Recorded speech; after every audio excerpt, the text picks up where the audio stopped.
Welcome to Let's Get Into It. I am your host, Sherelle Higgins. Let's Get Into It is a safe space to have real conversations that are meant to uplift, encourage, and let you know you are not the only one dealing with life. Each episode of Let's Get Into It is designed to provide illuminating and thought-provoking information on a variety of topics. In fact, no topic is off limit. If you would like to see a topic discussed, please feel free to make a recommendation. My special guest and I will have a great time discussing topics that the mainstream media wouldn't dare discuss. We will bring these conversations to you with an open mind, respectfully, from different perspectives, and most importantly, with love. Thank you for joining me and my special guest. Now, let's get into it.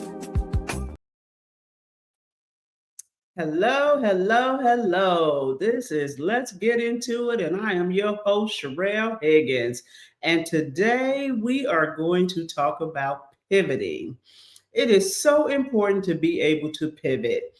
Many of you all know, I was at CIAA last weekend, and we had to pivot a couple of times. So when we first got to Baltimore, we had booked a place, an executive apartment to stay for the weekend. Well, when we got there, first of all, we couldn't even find the address, but we were on the street of where the address was.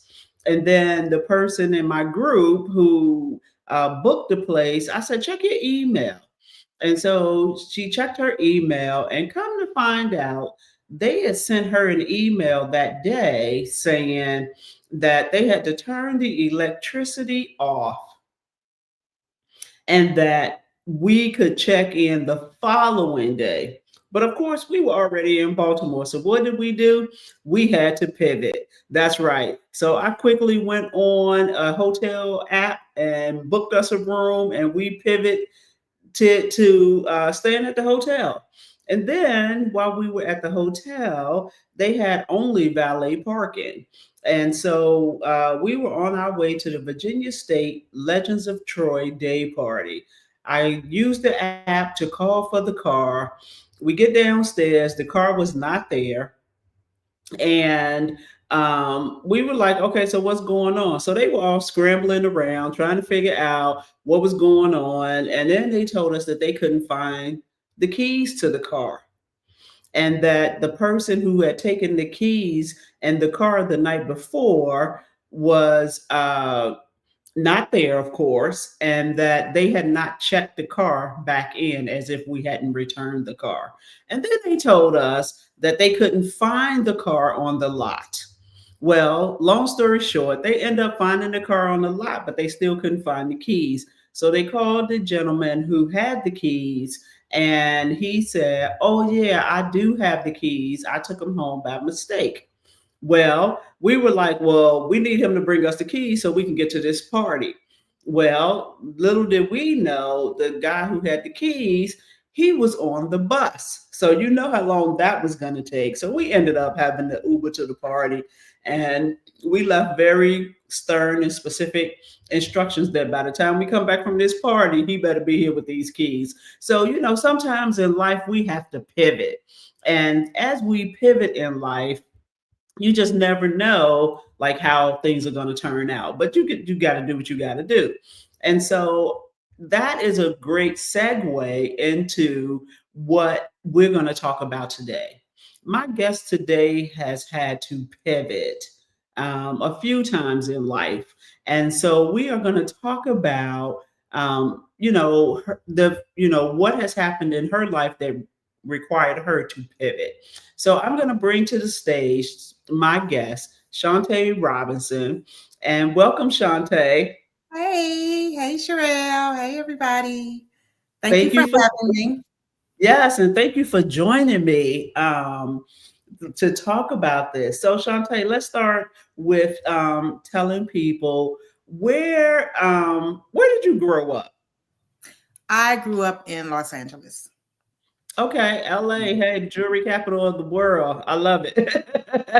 Right. Partially Memphis, Tennessee. I was born in Memphis, Tennessee, and Okay. I was raised in Los Angeles.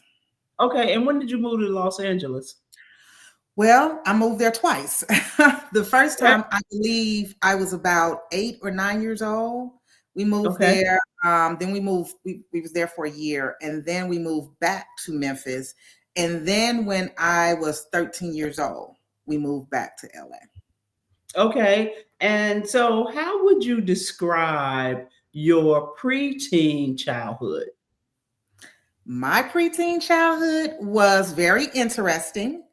I had my daughter at 13 years old.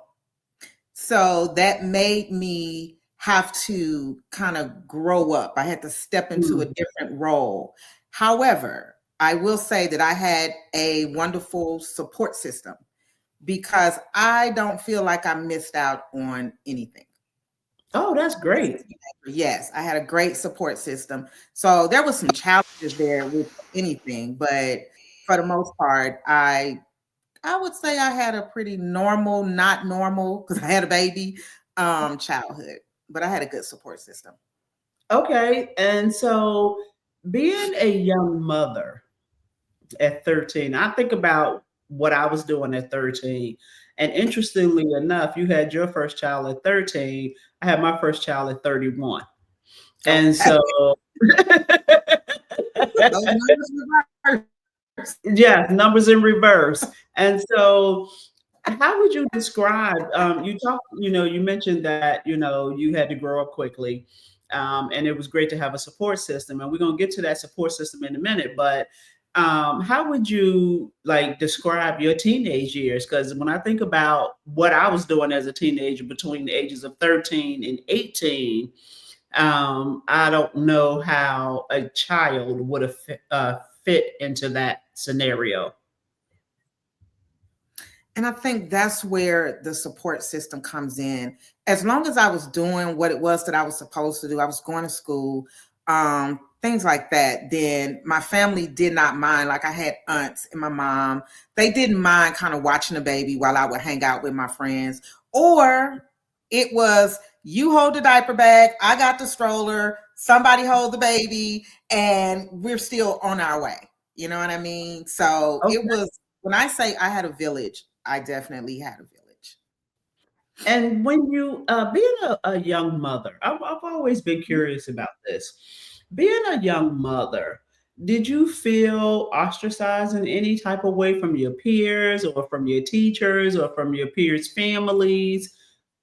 Oh, wow. I would say, to be honest, I did feel ostracized. And I'll share this particular incident. And I love my grandmother to pieces, God rest her soul. But it was hurtful because you're already a teenager and you Mhm, don't really, you're dealing with hormones, you're dealing with all sorts of things. So you kind of already don't understand what's really happening, and mhm, you're having a baby, and then people are talking or treating you different, or you know what I mean? So that can make you be like, well, why are you treat like I didn't know? Kind of like, I'm a kid too. I didn't know. You know what I'm saying? And mhm, here I am. So yeah, I felt ostracized. I can't say necessarily from my friends. My friends that I met, they embraced me, they love me, they love my daughter. But I would say it was more the adults that was mm, around or that came around that treated me a certain type of way. And they would say really mean, nasty things.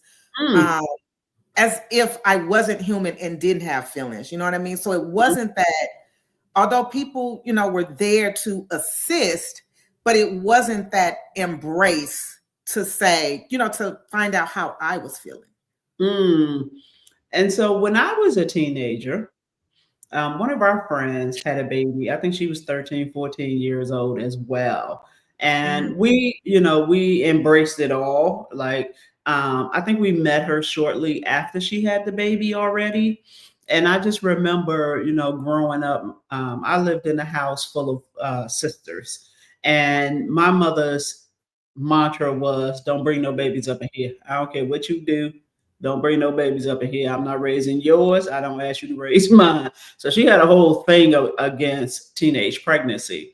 And so when I think about you being a teenage mother, I think about all of the things that most people would think about, right?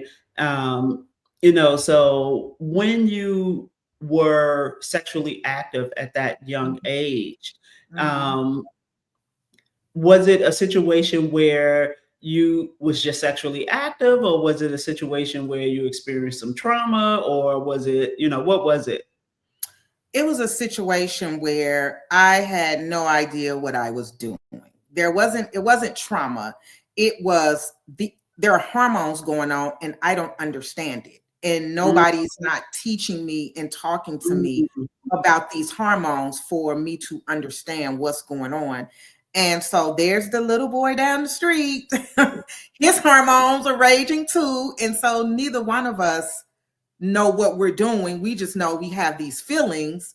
And so now we're doing something that we should not be doing. And we really didn't know what we were doing. Hence the reason how I ended up pregnant.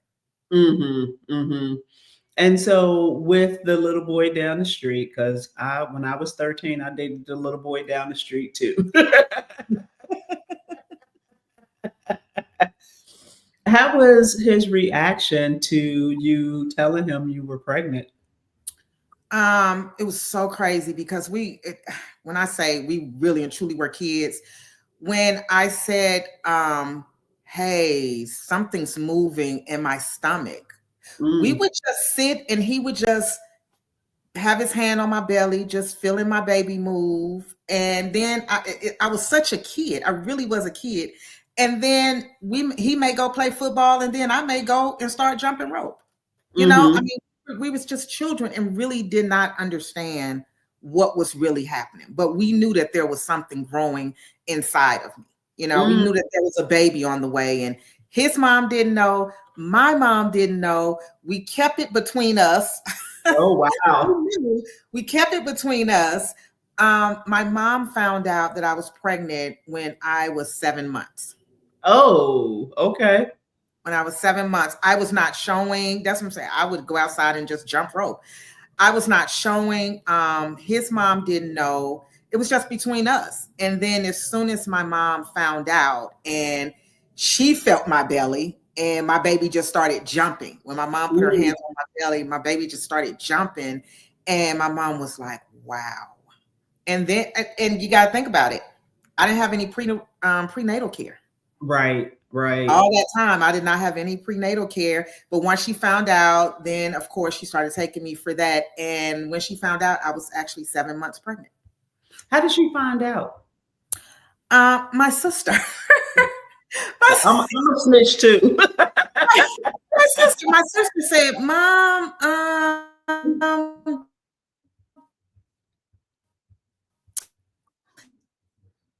Okay, we lost you for a minute, Shawntee. Your audio. Say that again. How did doesn't she look find like out? Sean hasn't used any pads in a while." She was paying attention. Okay, we having some audio challenges, but that's okay. We're gonna work through them. Shante, let me know when you're back. We having some audio I'm, challenges. I'm right here. Okay, okay. So you I'm said your sister was telling your mom that you had not used any pads in a while. right, right. And see, with me being new to having a cycle, you know what I mean? I was kind of new. So, so my Mm-hmm. sister's like, and it was three girls in the house. So we know who's on what. And so my sister told my mom, like, she hasn't had a cycle. And my mom, being a nurse, she was like, she came home from work one day and she was like, come here. And she put her hand on my belly and my baby started jumping. And then she took me to the Mm, doctor. And I I know was that's right. Come on, mama. I was 7 months pregnant. Oh, wow. So you, by the time she realized what was going on, there were no options, right? There were no options. There were no options. And so let's talk about your teenage years. From the time you became a mother at 13 and Mhm. going through your high school years, Mhm. how would you describe those years?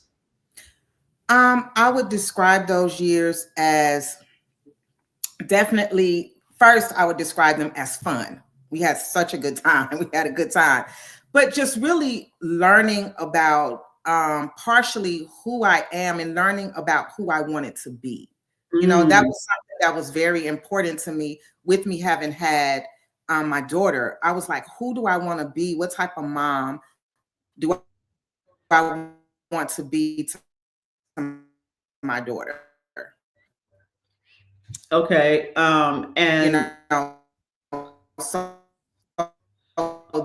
that kind of became my Shantae, mission.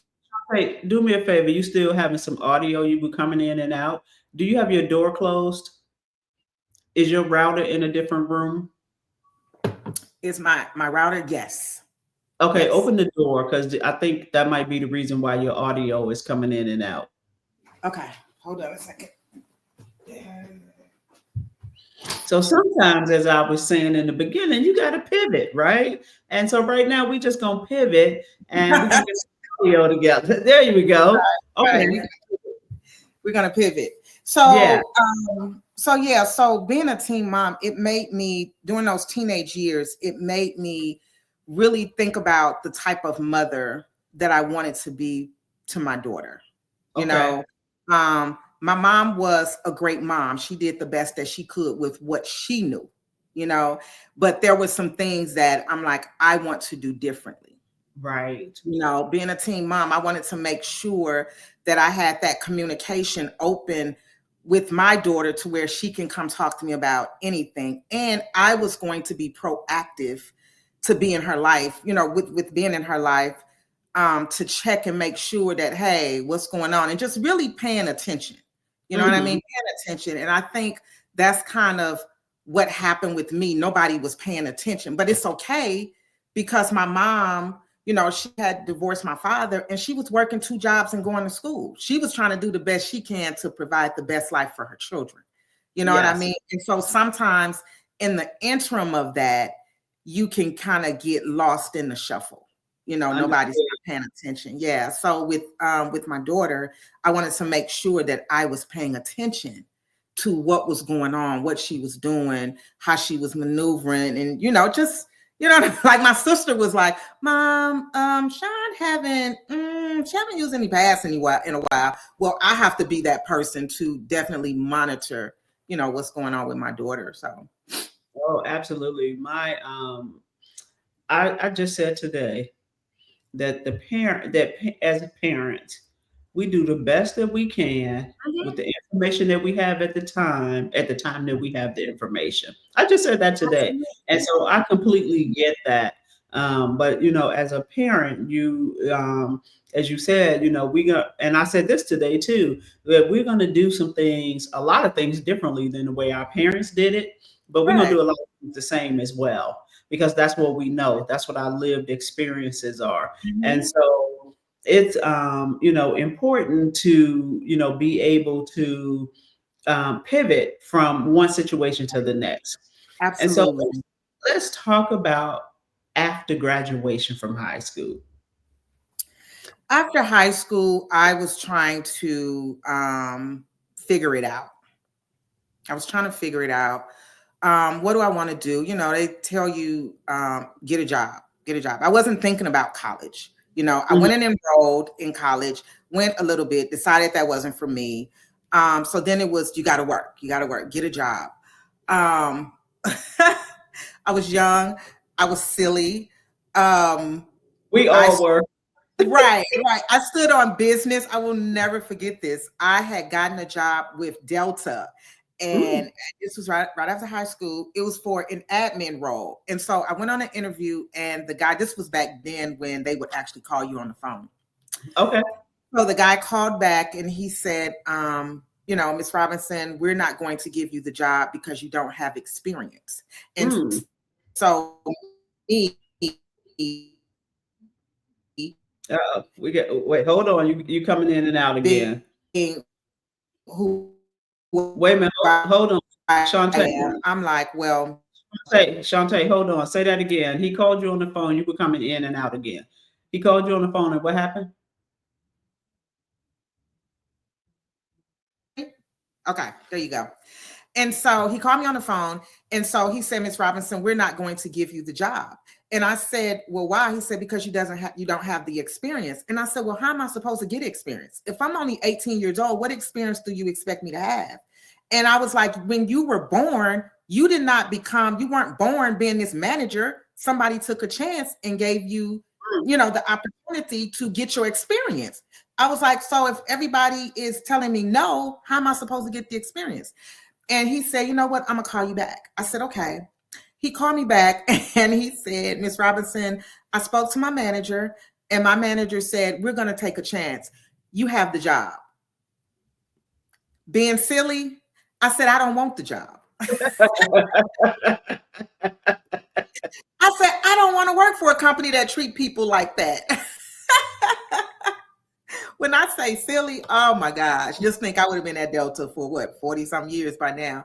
But I was like, no, I don't want to work for a company that treat people like that.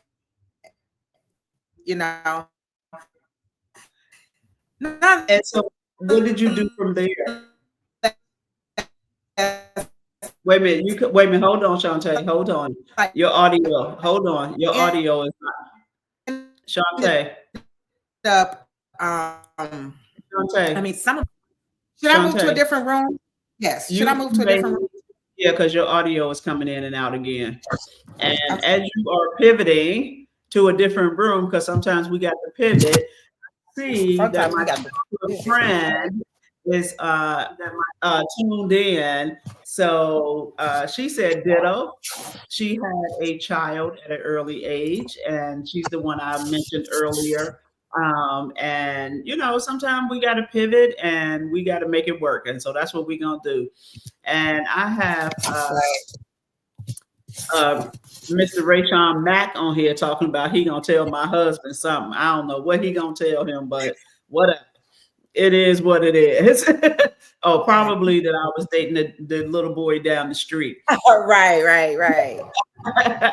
But that doesn't even matter since, I've been with my husband for 41 years. I've been dating him 41 years.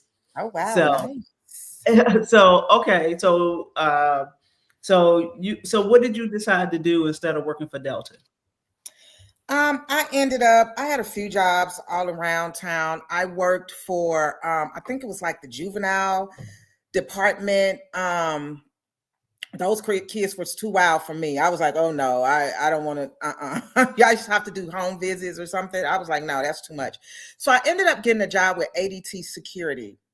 And that is when I would say I began to really grow up.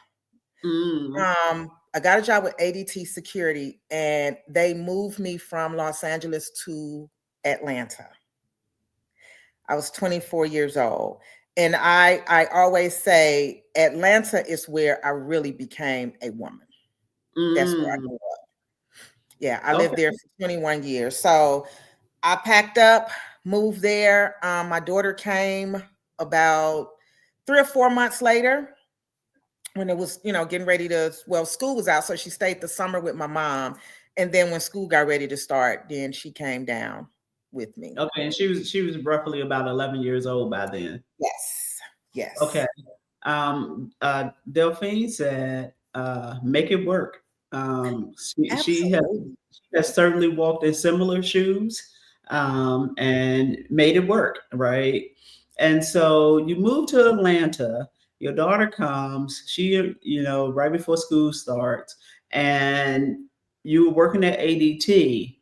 How long did you stay with ADT? Are you still with them? Did you pivot at some point to another company? All I did was pivot. All I've been doing is pivoting. ADT shut down. ADT moved a lot of people from all over the United States to their Atlanta location. Okay. They closed down a year later. Oh, wow. They closed down a year later. The good thing, they did treat us good because they were willing to pay for us to move back to wherever we came from. Okay. I did not want to go back to Atlanta. I mean, I did not want to go back to LA, so I stayed in Atlanta. And I got another job with a company called Enron. No, Intercom. It was called Intercom. They pulled in Enron. I don't know if you remember. Yes, back absolutely. What Enron did. So Intercom pulled in Enron. I worked there for a year. And then they, I had gotten a promotion. I went to work and the sheriff's was there with the locks on the door. Oh, wow. Nobody's not getting in. Yeah. They held our money. They took our paycheck. They held up our 401k was held up. I mean, like they did a doozy on us. So Mm. And so going through that experience, what did you learn? um to kind of have a backup plan, to never put all your eggs in one basket. Mhm. And it really pushed me to a point of survival and resilience.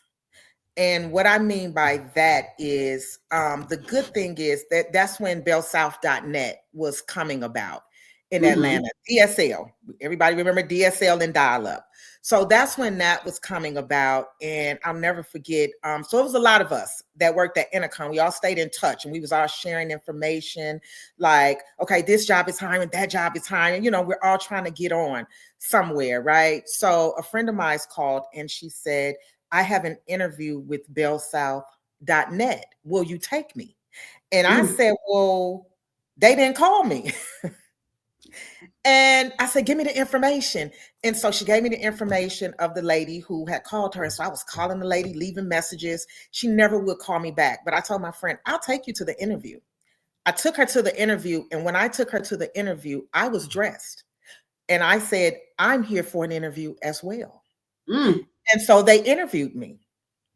A few days later, she said, hey, I got the job. They called me, I got the job. And I said, well, they didn't call me. So I'm calling them like, y'all didn't call me. Why aren't y'all calling me?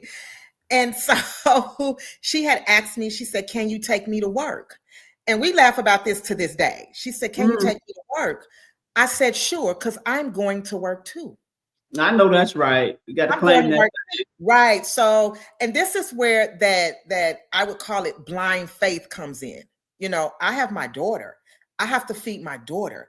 I have to pay rent. You know what I mean? I don't Mm. live near mom. So I don't have that Mhm. fallback of family. You know what I mean? Mhm. My cousin was there, but she was in college. She was living on campus. So I don't have that fallback. I have to make it happen. And so I said, well, I'm going to work too. And I went and we were sitting in the training class, and the lady went through and called everybody's name. She said, is there anybody I missed? I said, Mm. you didn't call I my love name. She said, what is your name? I said, my name is Shawntee Robinson. And she said, well, I don't see your name on the list. I said, well, may I see the list because it's spelled different. She gave me the list and I wrote my name in on the sheet and I gave it back to her and I said, there it is. She said, okay, let's get started. I When I love say this. I took me a job, I took me a job. I walked in there like I'm working today too. But that was pre 9/11. That Okay. was pre 9/11. So I don't know if anybody can do that this day and age. Right. I don't Right. know. But I mean, I don't know because they had that doctor in Florida, that little teenage boy that was seeing patients. I think it Mm. was in Florida, and he was a doctor or something, claiming to be an OBGYN. I Mm. think he's arrested now, but he was so I don't know, but I wouldn't try that now. I don't think I would Okay. try that now. But during that time, that was, you know what I mean? You're in a mode or zone of survival.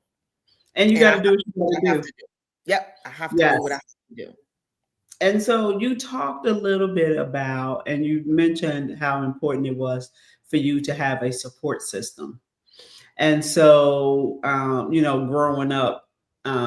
And so I want to delve into that just a little bit more because um, I, again, had this conversation today about it is really important to have a support system. It is. And sometimes your support system show up in different ways and Yeah. may not necessarily show up how you think it should show up, but it's, still there nonetheless. So let's Mhm. talk about a little bit more about your support system. So I know your mother, was your support system and your aunts and all of that. And so, and they supported you continuing to grow up as you were also a mother. Mhm. And so, let's talk about like what did that support look like? I know they, kind of watched your child while you went out or was doing whatever you was doing as a teenager, but let's talk about what did that support system really look like when you look at it in hindsight? Like, how valuable was that? It was extremely valuable. It was extremely valuable. I don't know, had I not had that support system, Mm, my life could have definitely, my life as well as my daughter's life could have mhm, definitely turned out differently, mhm, because I could have really done some things that I probably shouldn't have done, but mhm, when you have that support system the way that I had, it helps to keep you from doing certain things, because at the same time, I still wanted to make everybody proud. I still right. wanted it to be, oh no, I'm not going to be the teenage mom that's going to have a bunch of children. And I'm not knocking any mother that does that. Do understand that. But for Mhm, me, I was like, I have to prove them wrong because of what was being said. You know what I mhm, mean? Oh, she's gonna be this way, or she gonna end up having a bunch of kids, or she's really mhm, not gonna do nothing. You know what I mean? So in my mind, I set out on a mission of I have to prove them wrong. You know what I mean? And I mhm, have to make sure that I raise the best human that I possibly can. mhm. So I think it helped to, that type of support system helped to guide me, so to speak. It helped to guide me, and Oh, just looking at different things like, well, if I do get out here, if I, right, I agree. Somebody said that's why these young people are lost, no support system. But the support system it doesn't necessarily, it may not necessarily come from family. I had family.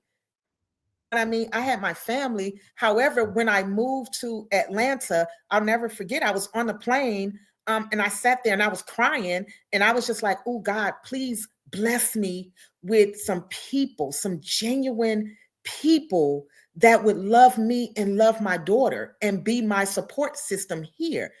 And when mhm, I can say my prayers was answered, I mm, had a support system. The ladies and I, we still keep in touch to this day. We don't talk every day, but right. we still keep in touch to this day. And some of them have their children, and we was there for each other, for the kids. Somebody want to go out on a date, bring your baby over here.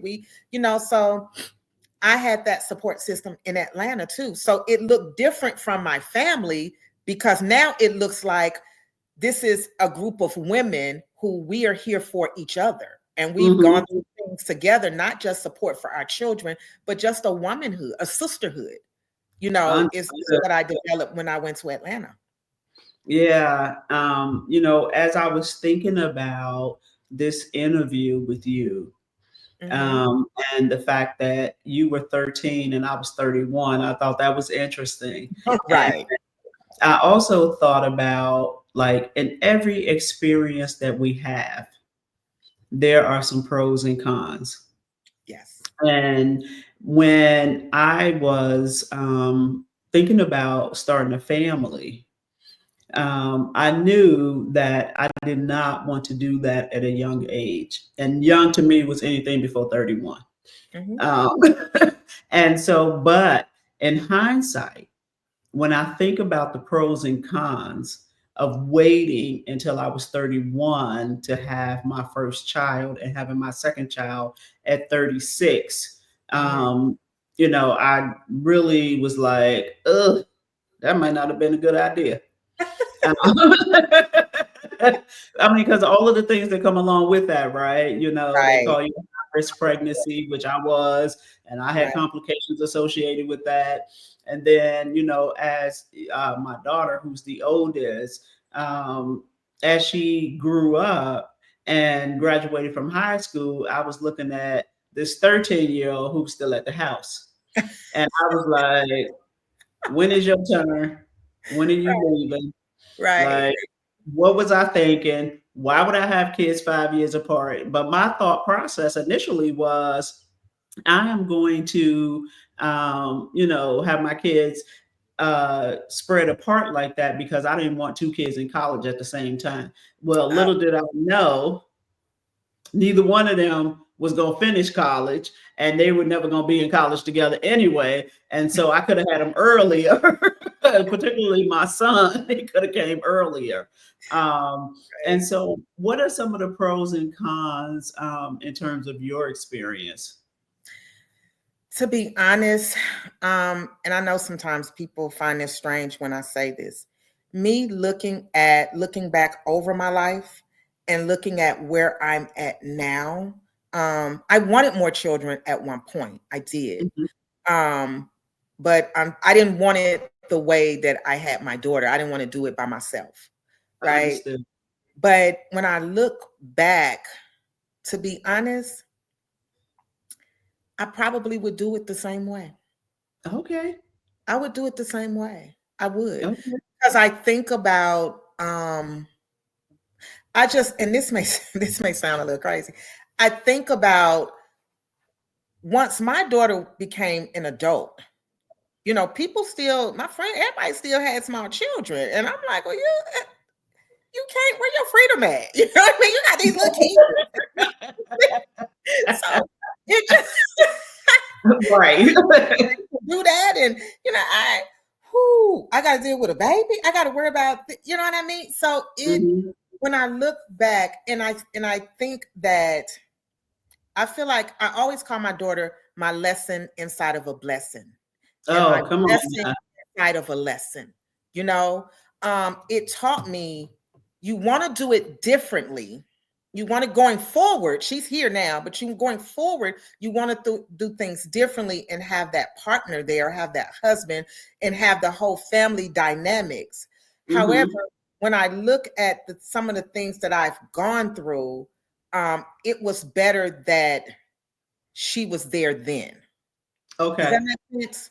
It was Yes. better that I went Absolutely. through it then than trying to go through it now. Absolutely. That You know what makes I mean? perfect. So I was done. I was done. I had her at 13. She had my senior brother and married. Yeah, when I had her at At 13, 13. She said her mother was at right, was 13. 13 when she And had I her love that she said her senior brother. So he must be the oldest one.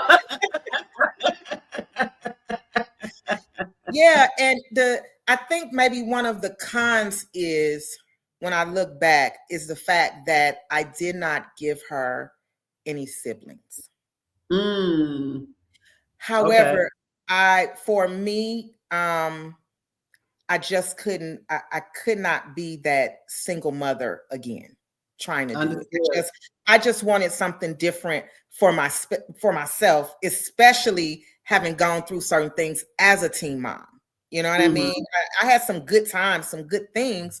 However, the emotional piece, you don't really learn how to manage your emotions, so to speak, because you don't really have anybody teaching you how to manage your emotions because I have to focus on her and her emotions.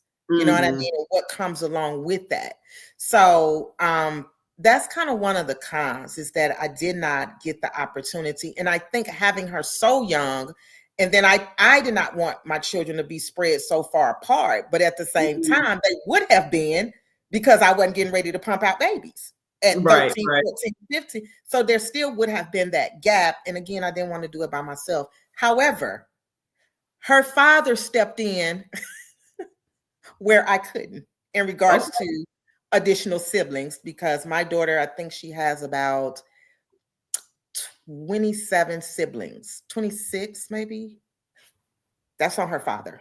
That's on her father. Okay. Yeah. Her Yeah, that's father's a deceased now. He's deceased now, but that's on her father. So she knows them and she loves each and every last one of her siblings.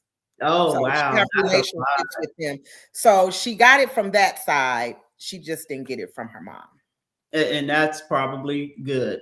Because that's a lot of siblings. I thought I had a lot of siblings. I ain't That's talking a about lot. nothing. Right, Uh, right, right.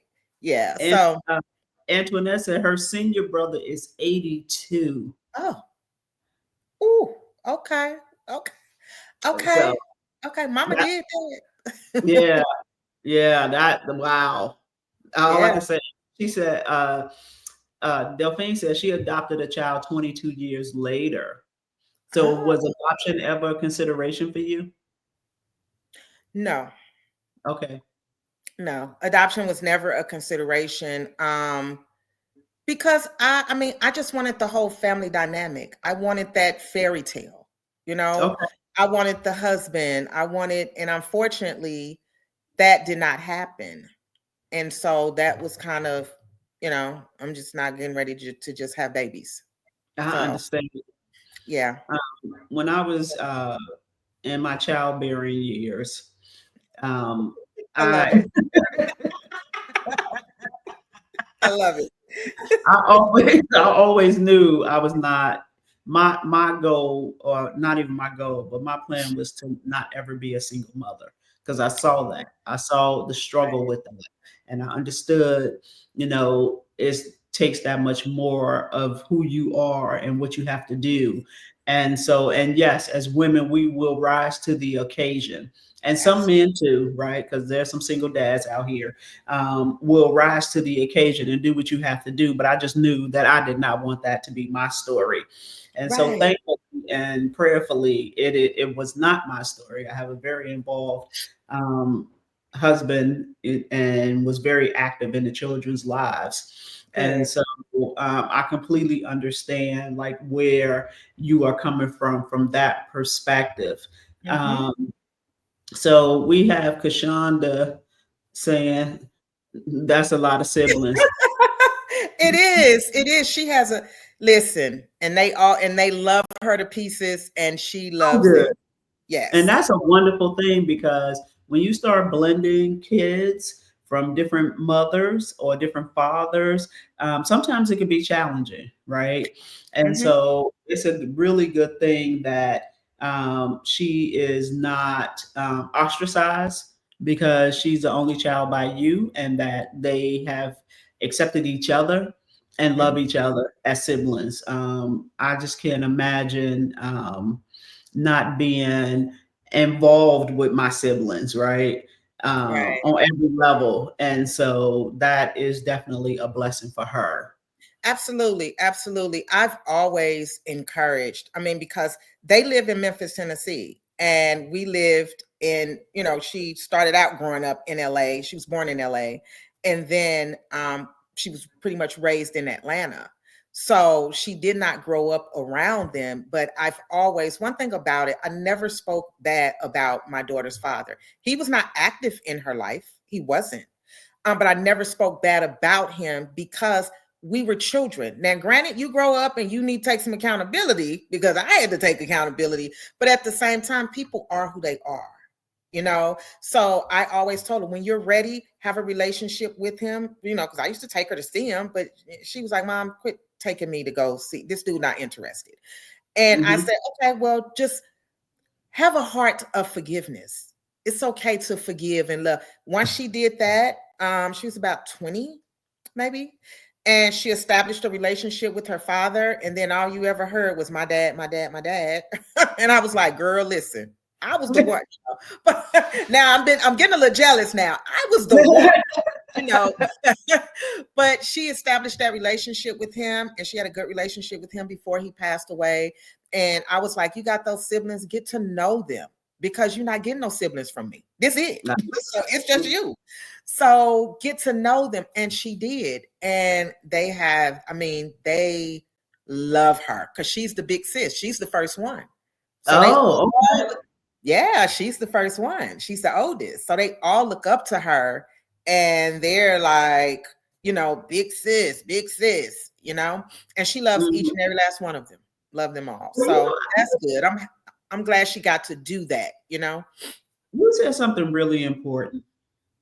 And I want to just highlight it because Okay. I think, people have different challenges for different reasons.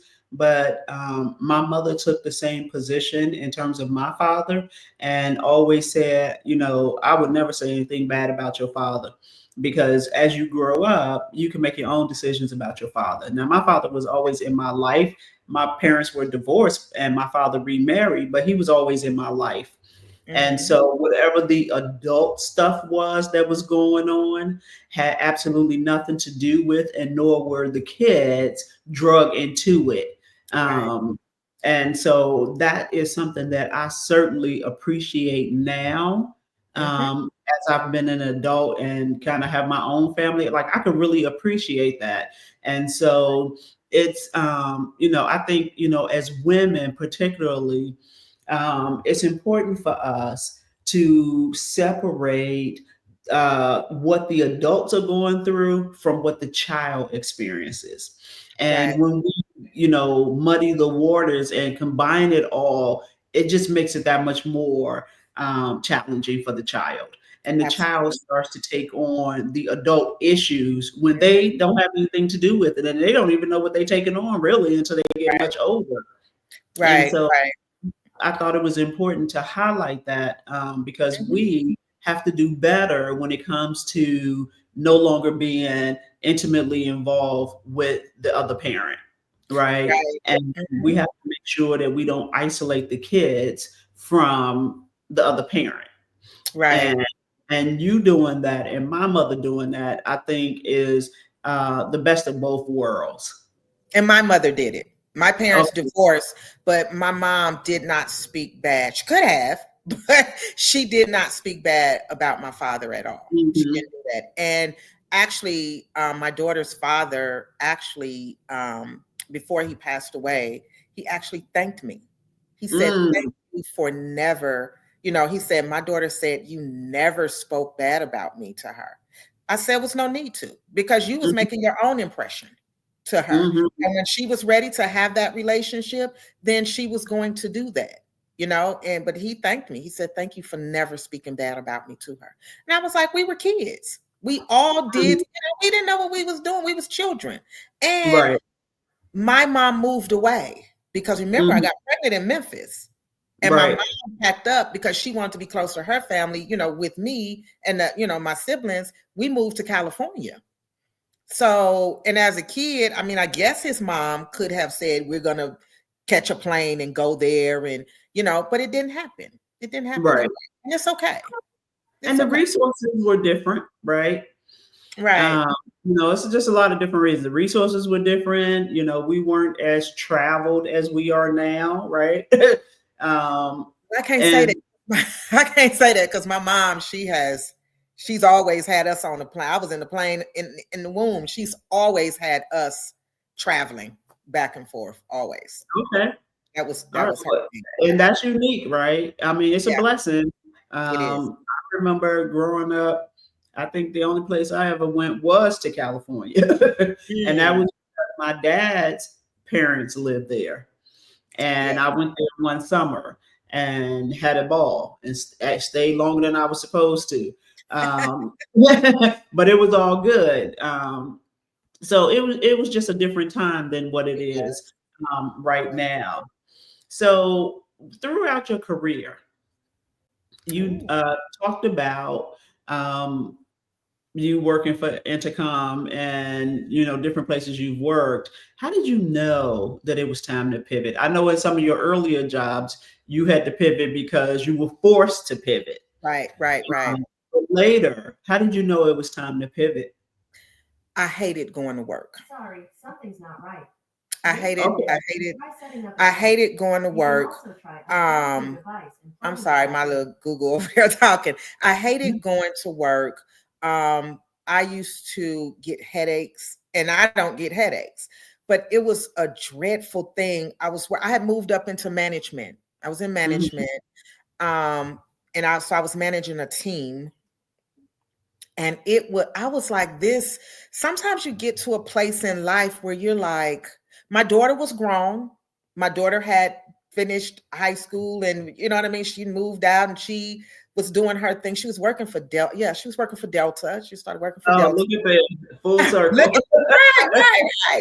She's still at Delta. She wasn't silly like her mom. She wasn't talking about, I don't want to work with nobody who treat people like this. But she's still there. So I was at a place where I went through the empty nest syndrome. I went through Mm, that. And I was like, oh my gosh, like now what? because I've spent 18, 19 years. Get up, you got to get ready for school. Get up, we going here. Come on, we doing this. Come on, it's your first job. I'll being mommy. And now my baby girl is living with her best friend. And so mom's home alone. And so I'll be honest, I picked up a few strays, that I mothered. And it's like, what am I doing? Mm-hmm. So, and it was like, there has to be more. There has to be more to life. So I ended up leaving. I ended up leaving Bell South. By that time, they had merged with AT&T. I ended up leaving Bell South, and I said, I'm going to be a makeup artist. Mm. I set out. I was a makeup artist. I traveled. I did weddings. I did fashion shows. Just I was doing it. And then the housing market, the boom, 2008 or whatever Mm. hit, and everything started to go down. People weren't really getting makeup done. Nobody. So it was like, ooh, ooh, ooh, ooh. So now what do I do? Now I have to find a job, but the jobs aren't coming fast enough. Well, I have this mortgage. So I ended up losing my house. I ended up losing my car. And I tried to get a job at McDonald's. I'll never forget it. I tried to get a job Mm. at McDonald's, and the lady said to me, she said, I'm not going to hire you. They always telling me they're not going to hire me. She said, Mm. I'm not going to hire you. She said, because as soon as something else comes along, you're Mm. going to be gone. And she was right. She was right. So, but I ended up finding another job. I worked there. It was okay. But I was still going through that period in life of there's something more. You know how you have that gnawing at you? Like, I can't put my finger on it, but I know this isn't it. So I still had that. It was I have gnawing at me that. like, huh? I have that now. Yeah, it was gnawing at me like there's something more. And so I look back, I said, well, I always wanted to be an attorney. Mm. So, yeah. And so I'm researching, because I'm 35, 36, something like that. And I'm researching like, well, I don't want to be in school forever. You know what I mean? I don't want to start at the bottom. What can I Mm-hmm. do? So I went to Kennesaw State University to their paralegal program. I said, well, I'll start here to see, if I want to go the route of being an attorney. And the truth is, I could have did a year of college and then I could have took the bar and did, there are ways around it that I learned. Mm-hmm. And when I was in school to be a paralegal, I learned about IT. I learned about forensics, computer forensics, Mm-hmm. e-discovery. And as soon as I finished school, and I became certified as a paralegal, I left that current job and I went to work at Coca-Cola in their computer forensics department. The Okay. guy hired, yes. And from there, they trained me. I went and got some certifications. And then from there, and it was a contract, but I was okay with that because I was learning. Mm-hmm. So I worked there for a couple of years. Then when that contract ended, I went and worked for Delta Airlines. I ended up back at Delta. Oh, Um, so right. I ended up back at Delta. It was a contract too. Then when that contract ended, oh, here we go. I was out of work. I was out of work. And I was driving Lyft. Here I am again. And I started driving Lyft. That's kind of when I think Lyft was coming on the scene, Lyft and Uber. And Mm-hmm. I started driving Lyft and trying to figure that whole thing out. And then once I figured it out, I was like, oh, okay, I need to create an ebook on how to make money, how to really profit from being a rideshare driver. And I found myself, and I didn't like it. I didn't like it, but I had to tell myself, you have to make the best of it. I'm always telling myself, you have to make the best of this situation and be Mm-hmm. grateful for what you have, while you're waiting for what you want, you know? Right. And Yes. so I found myself, oh my gosh, I mean, people confess to rideshare drivers. They confess, Mm-hmm. and so I found myself praying for people, just all sorts of things. And then the big contract came through, and it was in IT, forensics, and I moved back to California for a while for work. And then from there, I was like, can I transfer to Charlotte? And I came to Charlotte. Okay. So that is Cool. a that is a hell of a journey. Yeah. And everybody has a story. And the reason I wanted to talk about your story is because if we listen to the media Mm-hmm. or we listen to the naysayers, Mm-hmm. the way your journey really started at 13, you were automatically a statistic, I was. right? And you were not supposed to be able to develop the skills that you needed to not only be a mother but to be a woman, because Yeah. that comes into play, Yes. also into being an adult, Mm-hmm. and to being a professional. And sometimes our roads are not straight. We Mm-hmm. have to take detours. And those detours, if we are not prepared to pivot during those detours, we can sometimes find ourselves in situations that are not ideal. Absolutely. And I Absolutely. think I think your story will give people the strength, particularly now during this time with what's going on in our country. A lot of people are going to have to pivot, Yes. and it's not necessarily going to be easy, but it's definitely doable.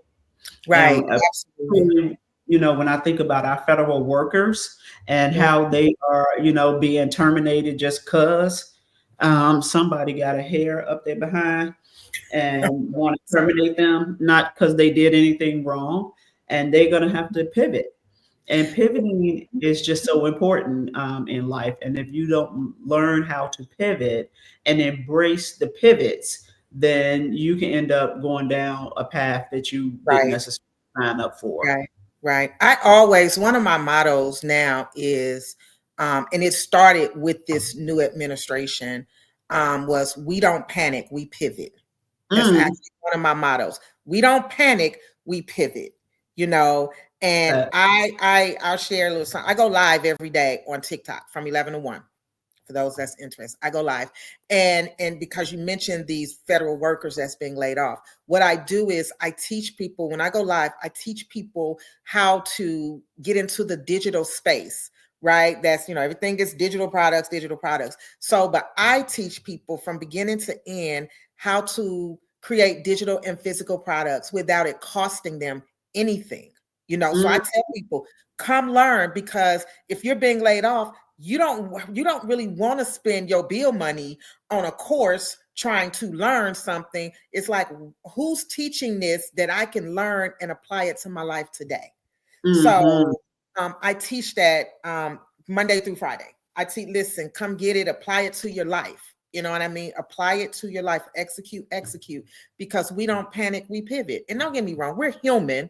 So there Yes. will be some panic because Yeah, we're there's human. some emotion, a lot of emotions around it. Absolutely, absolutely. But the thing is that I have just learned throughout my life is you can't, it's not that I didn't have any emotions, is that you can't stay there in that place. That's right. You have to get up and keep going. Absolutely. And how can we find you on TikTok? Simply Solutions Inc. Simply Solutions Inc. on Simply TikTok. Solutions Inc. on TikTok and Instagram. Simply Okay. Solutions Inc. Yes. And And it's you between are 11 and 1. okay. All right. Sounds good. So this time has gone by quickly, as I Okay. promised you it would. How do we apply? I like that. We don't panic, we pivot. Go on TikTok, Antoinette, Simply Solutions Inc., and follow Shawntee. Yes, follow Shawntee, and she can, provide us with how we can pivot and not panic. And so, Shawntee, thank you so very much for your vulnerability and sharing your story. This is a safe zone. This is a no judgment zone. I don't participate in anything negative.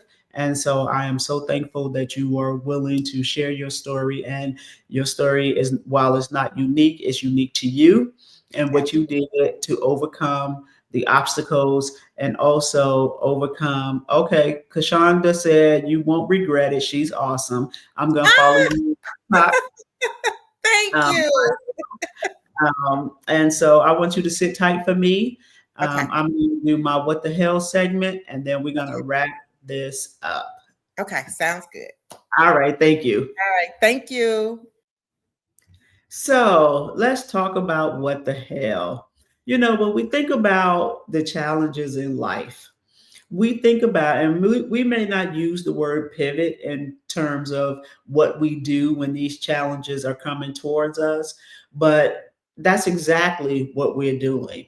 And so I want to continue to encourage you to pivot when things are coming your way that you didn't sign up for. If things are happening to you, not for you, I want you to think about the word pivot.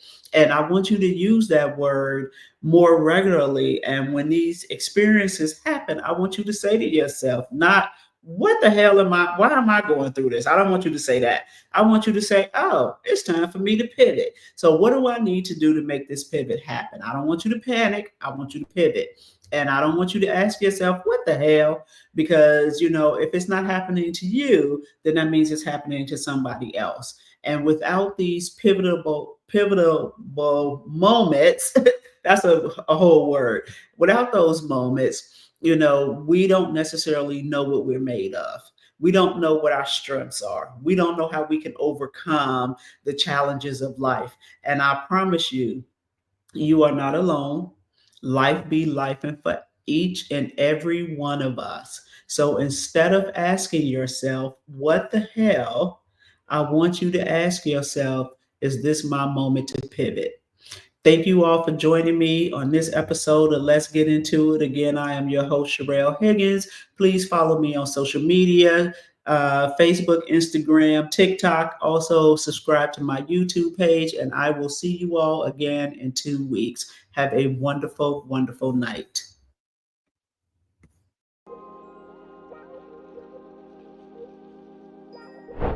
Thank you for joining and participating in Let's Get Into It. I want to thank my special guest for being brave enough to get into it. Without you, these conversations cannot happen. Remember, different viewpoints, respect, and love are the foundations of Let's Get Into It.